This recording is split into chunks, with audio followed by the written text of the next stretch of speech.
Muita gente perguntando sobre o interesse do Cruz Maltino no zagueiro Joaquim. Vamos falar sobre o interesse do Vasco aí por jogadores do futebol mexicano, que vem chamando a atenção. Parece que o Vasco abriu negociação com um atleta de um time específico e agora já negocia com um outro jogador dessa mesma equipe, por uma posição muito carente atualmente dentro do elenco vascaíno. Renato Gaúcho, que deu a ordem no Vasco.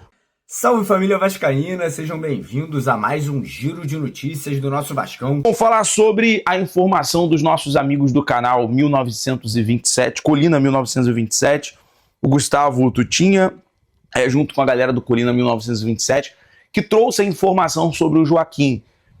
O que acontece nesse momento? O Vasco tem como prioridade, falamos dessa informação ontem, que até o GE confirmou, sobre um volante e um zagueiro. O que acontece? O Joaquim tem um interesse em jogar no Brasil, ver com bons olhos o retorno ao Brasil, sobretudo ao Vasco. O Vasco tem interesse. O que nesse momento dificulta a negociação é o time mexicano. Vamos falar aqui em miúdos a informação. O zagueiro Joaquim, do Tigres do México, voltou a ser sondado pelo Vasco. Pessoas ligadas ao jogador confirmaram o interesse, mas a negociação é considerado difícil nesse momento. Titular absoluto, destaque no México, o defensor também desperta o interesse de clubes do Brasil, Europa e MLS. O Tigres não pretende negociar o atleta agora. Uma possível volta ao futebol brasileiro agrada ao jogador, mas tudo depende da liberação do clube mexicano. O investimento passaria de 12 milhões de dólares, enquanto a multa é de 50 milhões. Essa é a informação com riquezas de detalhes sobre a situação do zagueiro Joaquim. Existe o interesse, a sondagem do Vasco, mas aí o Admar vai ter que entrar naquele modo negociador master para poder convencer o clube mexicano ou a diminuir o valor, ou a parcelar o valor, enfim. Aí seria a expertise do Admar, né? Porque o Joaquim tem 27 anos, 1,87 m de altura, destro, dentro das características que o Vasco quer, contrato até junho de 2027, 82 jogos pelo Tigres, 9 participações em gols, 66 jogos pelo Santos e 9 participações em gols, pontos fortes, duelos aéreos e duelos no chão. Bom zagueiro, por sinal.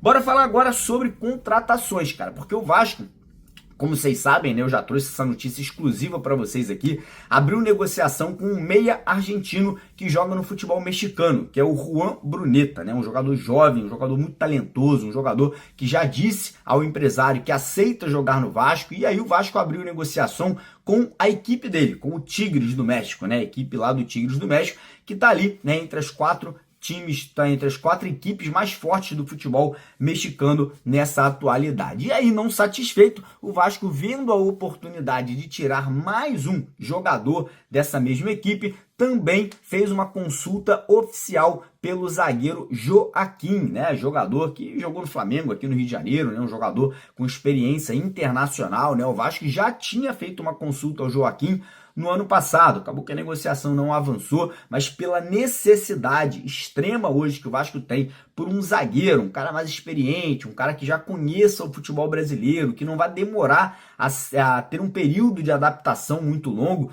o Vasco entende que pode ser aí uma boa arma, né? Pode ser aí uma boa estratégia essa tentativa de trazer dois atletas de um mesmo time, porque você já está negociando direto com a equipe, né? Com os diretores lá, com o presidente da equipe do Tigres do México, e pode acabar facilitando, né, nessa negociação. Para mim, eu aprovo as negociações dos dois jogadores. O Bruneta, jogador argentino de altíssima qualidade técnica, um ótimo finalizador, um jogador que sem sombra de dúvida chegaria aqui ao futebol brasileiro e seria um dos grandes destaques ali, jogando como camisa 10, como meio atacante. Ele me lembra um pouco o Arrascaeta, mas com um pouco mais de mobilidade. Então, gostaria muito de ver, né, o Bruneta vestindo a camisa do Vasco, e o Joaquim, eu acho que é muito mais por questão de experiência. Eu acho que o Renato Gaúcho, ele gosta desses zagueiros mais velhos um pouco, que trazem essa tranquilidade. Eu acho que ele vê no Joaquim esse jogador para fazer dupla de zaga com o Robert Renan ali, fechando esse sistema defensivo do Vasco. Vamos falar sobre a ordem dada pelo Renato.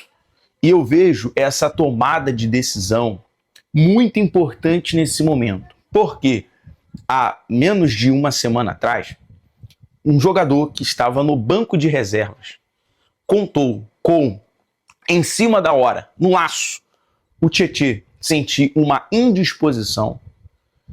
E o cara, chamado Ramon Rick, um jovem da base Cruz Maltina, entrou com frieza, com personalidade e demonstrou que o Vasco, nos últimos anos, tem sido uma fábrica de volantes, porque o Vasco tem o Andrei Santos, Cauã Barros, Douglas Luiz, Marlon Gomes, jogadores que atuam muito pelo meio campo, e agora Ramon Rick.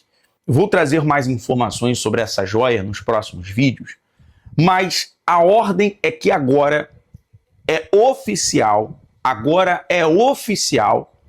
Ramon Rick, ele está integrado ao elenco principal, ao elenco profissional. Primeiramente, quero parabenizar, porque ele tem 2 jogos como profissional, já mostrou serviço e está recebendo essa oportunidade. E parabenizar o Renato, que tomou essa decisão junto com o departamento de futebol e a comissão, em dar oportunidade aos jogadores da base.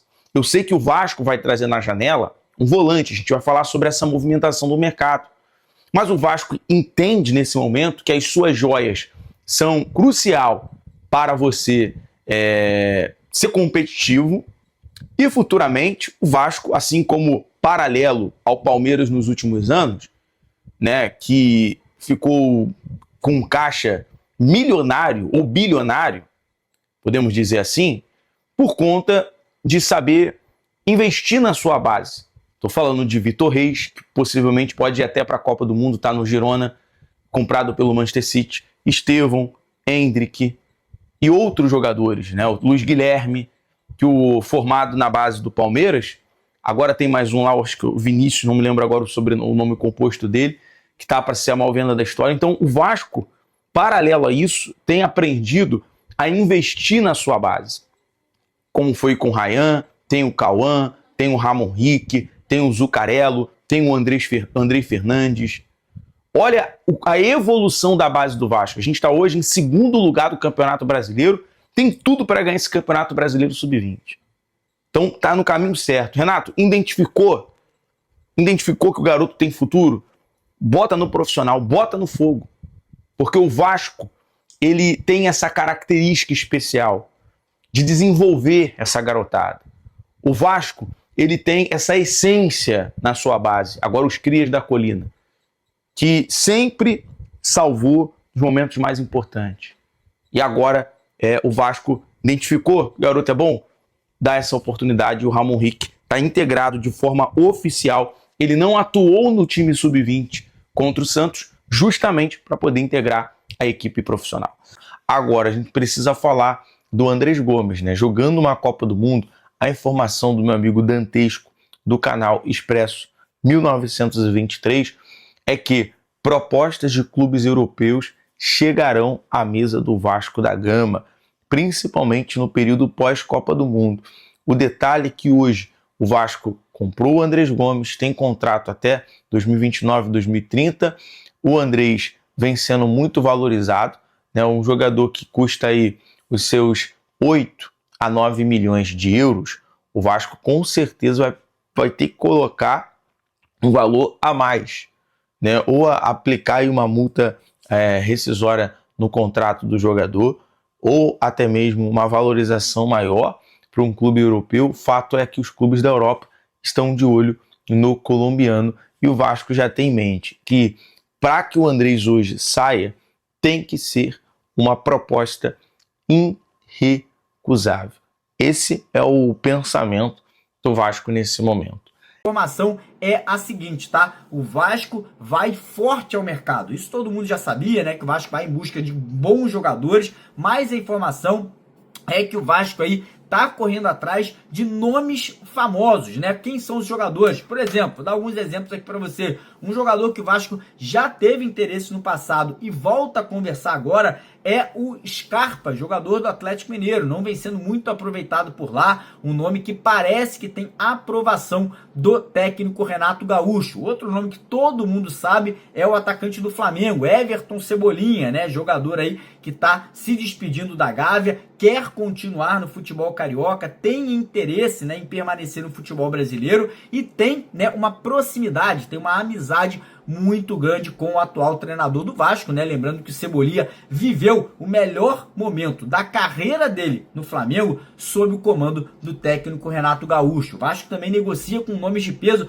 que atuam fora do futebol brasileiro. Nos Emirados Árabes, por exemplo, tem o volante Fabinho, tem um atacante que joga na Rússia, o Vitor Sá. Temos também ali o meia argentino Juan Bruneta, que joga no futebol mexicano. Então o Vasco vem fazendo um mapeamento muito interessante, né, para várias posições. O Vasco vem buscando 2 zagueiros, um para cada lado, um para o lado direito e para o lado esquerdo. O Vasco também busca volante de marcação, né, aquele primeiro volante, aquele jogador de pegada, né? Muita gente falando, tem o Barros e tem o Hugo Moura. Parece que o Renato quer um jogador para ser titular da posição, né? Um jogador que chegaria e assumiria essa titularidade para jogar ao lado do Thiago Mendes. E além disso, o Vasco também busca posições ali para o meio de campo, né? Um camisa 10 para brigar por posição com o Rojas, que está crescendo de produção, mas o Renato entende que o Vasco ainda necessita de mais um jogador ali, talvez um pouco mais experiente para essa vaga de camisa 10 e atacante. Tanto atacante de lado de campo e também camisa 9. Então a gente deve ver aí um grande número de reposições, né? Um grande número de chegadas nesse meio de temporada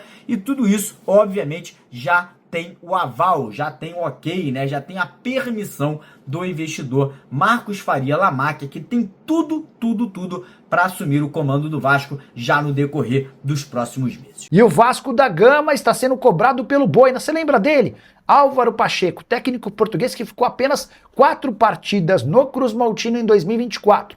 Pois bem, ele chega, perde por 6-1 para o Flamengo, perde por 2-0 para o Palmeiras, empata com o Cruzeiro em 0-0 e é derrotado pelo Juventude por 2-0. Dispensa com 3 derrotas e 1 empate, 10 gols sofridos e apenas 1 gol marcado.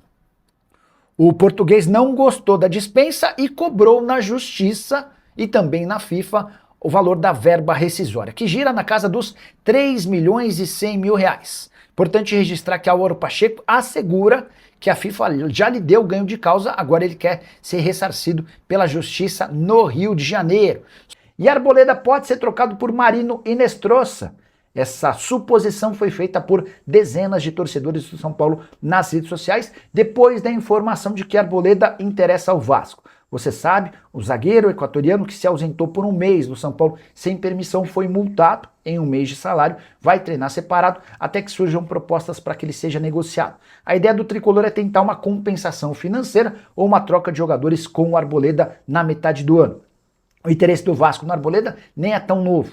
O atleta, inclusive, já está na mira de outros clubes brasileiros, como o Atlético Paranaense. Nessa suposição de que o Inestrosa poderia ser envolvido na troca, tem a ver com um interesse antigo do São Paulo no atacante colombiano. O Marino Inestrosa, antes de ser comprado pelo Vasco, no início do ano por 30 milhões de reais, esteve nos planos do São Paulo, mas o tricolor não tinha grana para fazer esse investimento. A passagem do Inestrosa por São Januário é das piores. São 14 jogos na atual temporada, nenhum gol e nenhuma assistência. Está muito claro que o Renato Gaúcho não conta com o jogador apesar do alto investimento. Inestrosa de apenas 23 anos de idade. Nos últimos 5 jogos, ele nem saiu do banco em 4 e na única partida que entrou, ficou em campo apenas 12 minutos. É natural até que o Vasco pense em alternativas para o Inestrosa, mas não me parece nem um pouco cabível que essa troca entre Arboleda, 34 anos, e Inestrosa, 23 anos, seja pau a pau. O Arboleda está em reta final de carreira com vários problemas extracampo, tem valor de mercado bem pequeno. O Inestrosa foi comprado, repito, em janeiro por 30 milhões de reais. A única chance desse negócio acontecer seria por empréstimo, para que o Inestrosa ficasse, por exemplo, no São Paulo até o fim da temporada, com o tricolor assumindo 100% dos direitos econômicos e também com uma opção de compra. Aguardemos cenas dos próximos capítulos, prometo que eu vou ficar de olho nessa história. O que eu posso contar é que o nome do colombiano segue na pauta São Paulino, mas não há grana para o São Paulo fazer qualquer tipo de investimento como tem sido em relação aos últimos reforços. Você, na condição de dirigente São Paulino, faria esse negócio? E como vascaíno, já usa espaço para comentário para registrar sua opinião? Só não esquece de deixar like e de se inscrever no canal. Fala galera, beleza? Mais um vídeo novo pra vocês. Já dá aquela moral, deixa seu like, compartilhe, já comenta aí embaixo e não esquece de se inscrever no canal pra não perder nada, hein? Porque aqui tem vídeo novo todos os dias. Forte abraço galera, fui!